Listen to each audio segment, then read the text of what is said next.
বিশ্ববাজারে চমক, তালেবানের শীর্ষ নেতাদের বিরুদ্ধে এক বিস্ফোরক পদক্ষেপ, এক ভয়াবহ সিদ্ধান্ত। আন্তর্জাতিক অপরাধ আদালত আইসিসি অবশেষে তালেবানের নেতাদের গ্রেপ্তারের নির্দেশ দিয়েছে। শুধু আফগানিস্তান নয়, পুরো বিশ্ব আজ শুনেছে চমকপ্রদ এই খবর।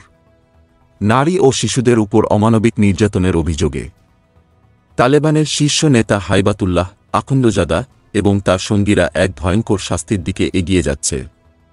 আন্তর্জাতিক আদালতের বিচারক করিম খান জানালেন, মানবতার বিরুদ্ধে অপরাধের জন্য তালেবানের শীর্ষ নেতাদের বিরুদ্ধে পরোয়ানা জারি করা হয়েছে।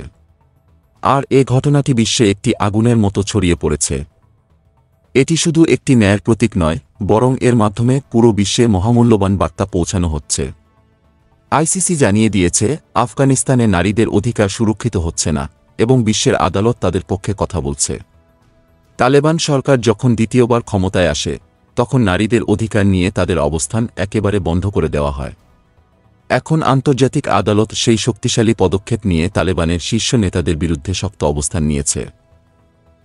আন্তর্জাতিক মহলটি সবার জন্য একটি প্রশ্ন রেখেছে, তালেবান সরকার কি এবার ন্যায়ের সম্মান করবে? এই ছিল আজকের নিউজ। লাইক, কমেন্ট, সাবস্ক্রাইব করে পাশে থাকবেন। ধন্যবাদ।